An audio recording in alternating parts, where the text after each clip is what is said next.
Hello there, this is DBT and these are the rooms. And alright, let's continue playing some more Asphalt Legends. And today, finally, the time has come. I've heard your complaints about this. You have told me time and time again that you're tired of seeing my 96% career mode completed. And today, I'm gonna see if I can finally take it to the 100%. But before I jump into it, if you enjoy my content, you know what to do. Hit the like button and subscribe to the channel, because doing these things allows more people to find the channel, and in that way it keeps me going and I can continue making these videos for you. So if you want some more Asphalt Legends content right here, like and subscribe. But alright, yes, so let's talk about my situation here in career mode. I have done a lot of career, and the reason why it still is stuck at 96% is because I never tried to complete it any further. I was stuck because some cars I did not own, and it was at a time when it required really rare cars like I believe there was a race that needed like the p.1, and I'm like, when am I gonna be able to do that? Some time ago, I think in the introduction of Asphalt Legends Unite, which is no longer Unite, they changed it to no longer require super rare cars, which should allow people to complete the career. So let's see what it is that I'm missing and if I can actually do it. Let's have a look. All of these I've already completed. All of this is done. So where are those flags that I am missing? Wow, yeah, I've done a bunch, huh? Okay, ooh, okay, yeah, there's a bunch over here that is missing. All right, let's have a look. McLaren. What did this one need? McLaren P1? So why did I never do it? Oh, is it because it needs the P1 at gold or so? I have no idea.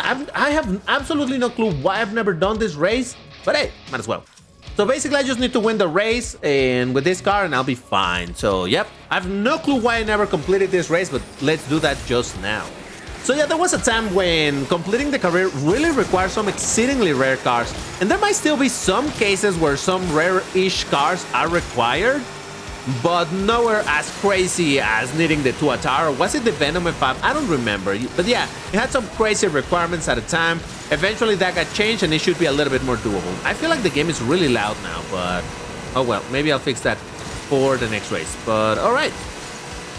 Yeah, so yeah, obviously this is not gonna be like the most difficult races ever, but hey, I'm just curious to do all of this because it really has been a long time since I was supposed to do this and I never did. And yeah, to be honest, it kind of bugs me as well a little bit to see that 96 that I know by now maybe could be 100%. So you know, let's see what else I have to do over here. But yeah, right, pretty straightforward race. I think some of these races I might fast forward through them because showing you a race where I'm gonna get a W, I don't know if that's super interesting, but hey, there's my first race and that's a first place, which I won't celebrate too loudly because again, just against the AI, but there we go. That gives us a couple more flags. Very, very, I even got an epic for the car. Would you look at that? Have fun becoming the next Asphalt Legends, race to the Microsoft Store. And okay, I'm like, oh, what is that message? I'd never seen it. Oh, they're just asking me to rate it. All right, there we go. Season completed. Lovely. Then let's see. Road interrupted. What did I need to do over here? Why did I never do this one though? Oh wow. Yeah, I probably had some requirements of cars that I didn't have, but by now it's just like regular cars. So let's drive my Tri-Nemesis because I keep on trying to improve with that car. Though then again, maybe on a haunted race this is not a smart idea, but oh well. Maybe I should have gone with a car with more nitro, but we might just be fine. Don't worry about it too much. Okay.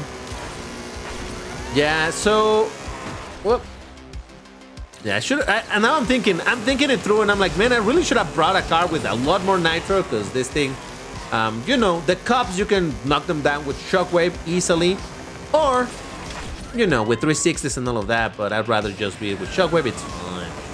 Then again, this thing does go pretty damn fast, so it's kind of dope. And if I remember correctly, it drifts pretty good as well. Ah! I thought that wasn't like hay or some weird obstacle in the game, not necessarily a vehicle. Yep, that's why you gotta pay attention to where you're driving. Right now, I gotta be careful over here, because soon I'll get that slow down animation, which I hate so much. Recently, I made a video talking on the Drive Syndicate on how I hated that as well, because it messes up your race. So I'm just gonna, there we go. Usually what I do is I just activate touch drive at the time that that's gonna show up, and then just go with touch drive and let the computer deal with it. Otherwise, it's just very annoying. But there we go, escape, and that should be another what you called it, mini season, this chapter, whatever it is, completed as well. Yep, season. They call this whole thing a season, really? Okay. By the way, you might be wondering why am I not claiming that? Because I don't need the tokens right at this moment, so I just rather keep them there for if I happen to need them at some point. Okay, I do remember this. I think this needed the Lykan at high stars or something. Maybe they didn't need it at gold. I think it may have needed this car at gold or something like that. That's why I was never able to do this. But hey, not that I have it at gold. Maybe the requirements just decreased. This is going to be a short race, so it shouldn't be much of a problem. But yeah, this is a little bit of just speeding through these races because, hey, again, it's so funny, right? Because I've had so much time to do all of this, and yet I never did because reasons, I tell you. Literally only need to win the race, don't I? Yes. Okay. Good. Just checking. And okay, yeah, 30-second race, so no wonder why the percentage counter is going so quickly. I still wonder when they're gonna be adding more seasons to the career. But to be fair, as it is right now, and even being able to get the Lambo Veneno for free in career, oh man, that made me so happy when I saw that. All right, so that's one race over there. What now? Oh, it's gonna give me an import. Lovely. And once again with the Lykan HyperSport. So yep, might as well. I just gotta win the race and do 360s, 2 360s. Okay. So yeah, shouldn't be much of a problem. But I'm actually glad that I'm gonna get this epic over here because that's gonna save me what, like 15,000? Oh god, dude, get out of the way! Ah, Jesus Christ! 15,000 trade coins because eventually I would like to gold this car and all of the basic cars for which I am still missing the epics because I never wanted to buy them on the shop. When it comes to the shop and buying epics, I've mostly have done it for cars that are more worth it overall. You know what I mean? Cars that are, wow, this guy. Cars that are stronger, more useful in general. Not that this car is bad, but in the old Asphalt 9 multiplayer, this was not a very viable car compared to now in Asphalt Legends Unite, where with the sub-leaks and all of that, now this thing can actually do a lot of damage. All right, that's one more race done. And does that require a Lambo car? That seems a bit unexpected, but I'll do it. Oh no, it unlocks the Lambo season. I mean, it unlocks it. I already have it unlocked, but it's fine. Yeah, because in case you don't know, if you're newer to the game, this whole thing of the career was kind of sorted in a different way before. It wasn't such a path of, hey, you gotta do this one to unlock that one. No, there was a time when it was a lot more messy, and I made some progress in the seasons and all of that in whatever order. And once they put the current order, like, oh no, you have to do this entire thing in order to unlock that other thing, it's like, no. Because I already had done some of the race of the other seasons, well, they remained unlocked for me. But yeah, that is why, if you see, for example, the Lamborghini season, not only have I unlocked it before, I think I already finished it. Because again, it's Lambos, you know that I collect Lambos, so it's fine, don't panic. What did I need to do? Just win the race, okay. Yeah, I always have to be double checking because I keep on forgetting if I have some additional conditions like, hey, do this many shockwaves and things like that, right? I don't know. But yep, that's gonna be another race done. Unlock the Lambo season, let's go, because I totally didn't have it unlocked already. Yep, that's cool. Very nice, finally. Yeah, I do think that season required to have the hold on, I'm seeing what else am I missing around here. It did require to have the Lykan either at gold or almost at gold. All right, so there's the French one. Okay, let's finish the S Master. I'll tell you why in a second. Okay, so Bugatti Chiron. Oh, look at that. I don't actually have. Oh, it's recommended. I think we can do it. Oh, it's a 2-minute race. Okay, so the thing is, all right. Back in the day, there was this thing like recommended rank in order to do the races, right? That meant that ideally you want to have the car at a certain rank, and then you can do the race. But the reality is that a lot of the time, you could still do the race even with a lower ranked car if you played well enough. Eventually, for some reason, GameLove decided like, nah, you know what, that's not good enough for us. You need to have the car. It's no longer recommended. It will be at required rank. So that also prevented me from doing a lot of races, because now a bunch of cars that I did not have at the right rank, like this one, for example, well, I cannot even try the race. I cannot even see if I have what it takes to beat the race. And there's something about rubber banding in this game with those ranks. I'll tell you in a second. But yeah, so they removed the recommended, they made it into a requirement, and that stopped me up also from making a lot of progress, or a bunch of progress over here. But eventually, GameLoop decided again to be like, no, never mind. Let's forget about the requirement. Let's just make it recommended again, and we have the recommended rank. Now, what I wanted to say about rubber banding is that, yeah, in general, if you know how to play the game decently enough, you can probably beat the races with a car of a lower rank. It shouldn't be too much of a problem. But there is this peculiarity where the AI rubber bands according to the rank. It's an inverse relationship of your rank and the performance of the other cars. The worse your rank, the better the AI cars are gonna perform. And the way that they show is that I can finish this race. Let's say that I finish this race with this rank in 2 minutes flat, right? So, but I lost the race. The AI was doing pretty good, and that's because my car was the recommended rank and whatnot. Okay, so if I upgrade the car, I may finish the race for some reason because I messed up or I wrecked or something. I finished in 2 minutes and 10. It's a longer time, and yet I'm gonna win the race because now that I am at the recommended rank, the cars perform worse to give you a better chance of winning the race. It's a very strange thing that they do in order to try to push you into upgrading the car, which at the end of the day is something that you do want to do. Ooh, another epic for the Lykan, let's go. It's something that you want to do at the end of the day anyway, upgrade your cars. But yeah, it puts a little bit of a stop to your progress if you are having some troubles beating the AI. It's a weird situation. But alright, so that basically means that all I am missing is the Class A Master and the French connection. Is that what it says? I can't read it. Okay. Oh yeah. Ooh. This is from the old days. Because this, if I remember correctly, requires things like the Bugatti, yeah, like the Genti e Chiron, which again at the time I did not have. I'm talking about when I was way newer in this game. Wow. That is really surprising. And let me have a look then. Anything else over here that I'm missing? No, I think that's legit. I'm just missing this and Class A Master. So my only concern is that I'm not going to be able to do all of this in one video within this video. But let me think. Okay, I was just checking which one gives me the most chance to beat it within this video. Well, this has a total of 12 races. That's a lot of races. I'm not going to be able to do it. Okay, so let's check this one. I should be able to do it. I have some progress.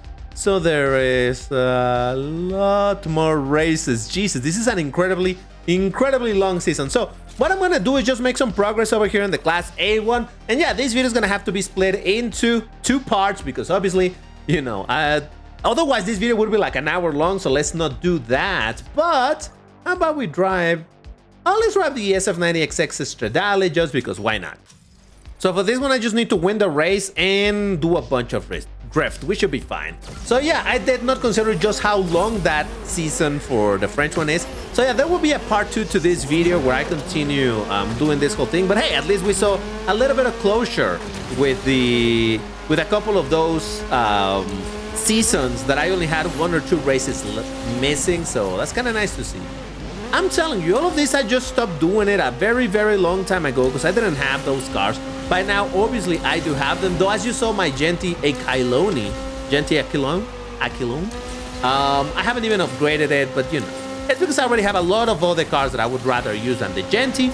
But I'll cut for the sake of completion, and maybe because, you know, the Genti is not even a bad car to begin with. Maybe I should do it, you know, just to both have the car upgraded so I can use it in multiplayer and, you know, to finish this race. It's not that I have to, because again, recommended versus required rank, but hey. All right, so there we go. That is all of this stuff that I need to get over there. Please give me a good multiplier. No multiplier for me. Okay, thank you. Appreciate it. All right, fair enough. All right, let's get into the next race and Urban Blaze. All right. So yeah, let's use a little bit of variety of my cars, even some of these cars that I don't have very upgraded at all, or I have at low stars, because why not, right? Might as well. Better rolls and win the race. Yeah, we should be fine. Yeah, using my Mercedes AMG 1 because, yep, reasons. And by the way, I love how they have the requirement pin over there that I need to do the 3 barrel rolls. I love that system. I wish, well, that would be much more complex to do something like that in like car hunts or something. It's just from time to time, or special events rather. Sometimes I do get a little bit like, oh man, what did I have to do? I already forgot. And actually on the Nintendo Switch version of the game, there is that whole thing of the offline mode, right? And there is, oh god, don't ring out. There is some sort of a mini career over there. And in that one, each one of the races does have a bunch of requirements, and they're all pinned like that on the screen. And it actually works quite all right, because that way you know, like, oh, I need to do this, oh, I need to do that, and all of that stuff. So yeah, I would like to see that used in other places as well. But yeah, like in special events, when you have like a gajillion requirements to get all of the all of the rewards for the stage, oh man, to complete the conditions, yeah, that's a little crazy. So I can see why they wouldn't do that, but still, it's kind of nice to see that they do have a way to pin what you need to do on the screen. Oh, you know where it would be fantastic? In Drive Syndicate. Oftentimes I mess up Drive Syndicate races, and the requirements there are very small, but oftentimes because, oh, not only did I need to win the race, I also need to do this amount of 360s. Like, oh man, but I forgot. Now I have to do it again, all of that stuff. All right, another race done. Fantastic. Yep. Leap of Faith in Himalayas. Let's bring another car. How about... Let me see, what... No, not Vanda. I feel dirty using the Vanda. Alright, let's try my under-ranked 650S GT3. Again, we're gonna see if the AI is gonna cheat in order to make me want to upgrade the car. Oh, and it's a 30-second race. Oof. No, this actually might not work for me, because 30-second race, I don't have enough space to make up for the rubber banding that the game does. Oh, hold on. Okay, I'm back. Sorry, I had to take a little bit of a moment because my cat was doing things that she's not supposed to be doing, and I had to get her out of where she was getting into. But anyway, so yeah, let's see if I have enough space to make up for that rubber banding. No, I think we should be fine. Again, it's not straight up impossible, but you have encountered some cases where it's like, Jesus Christ, yeah, it's clearly cheating. It's fine. All right, so that's another couple of flags. Now, there's something very peculiar about career mode. If you are wondering, there is a way for you to try to get credits in multiplayer with... excuse me. Let me try that again. There is a way for you to get credits through multipliers, not multiplayer. Multiplier of credits. But unfortunately, I cannot show it to you in this race. I should have shown it to you in the previous one, or maybe we'll do it in a later one where it has more requirements. So the thing about it is that if you cross the threshold, and I hope that they remove this system at some point, but if you cross the threshold of 7,500, let's use the Genty, why not? 7,500 credits, the game will only give you multipliers of ×3. So if you want to try to make the most from credits, what you can do is actually complete a race, and specifically for the races that have multiple objectives. For example, you can do the objectives but don't win the race, and that will keep you under the 7,500 credits, and in that way you have a decent chance of getting a good multiplier instead of the forced ×3. And then you can redo the race and just win it, and again you're gonna get some decent payout and possibly a decent multiplier. The thing is that if you finish the race with all of the conditions all at once, you're gonna end up with a payout a little bit over the threshold, and that means no decent multiplier for you, just a ×3. It's a bit of a weird thing. Again, I don't think that anybody cares too much about that, because by now obviously you can get multipliers in daily events and whatnot and all of that stuff, right? But still, it's just in case you are curious about it as to, man, why am I finishing these races and I continue to only get ×3 multipliers? That is why. Because you're going over that threshold. And I really hope that they remove this system eventually. But while it's still there, we just gotta work around it. It is what it is. But all right, yeah, so this race, for example, it was only one single objective. Oh man, the payout is still considerably high. Oof. Oh, right, what you can do in this one is finish in second place, and you get less credits, and you can get the multiplier. Over here you can see it's gonna be a ×3. I'm telling you, it is consistent in that sense. Maybe I'll show that in the next video when I continue doing the career mode, where I'm gonna have to do still a lot of races. I'm gonna have to do 7 races over here, and so many races in this one. Man, so many races for this. Jesus Christ. We'll be fine. We'll do it for the other one. But alright, if you enjoyed this video, you know what to do. Like, subscribe, it helps the channel, keeps me going, so go ahead, do it for DBT, and it's free for you, so why not? But if you would like to support me directly, please consider joining the membership. Information is over there by the join button, for access to the exclusive videos and all of those perks. But alright, that's all for now. Thank you for watching, and I'll see you in the next one. Bye!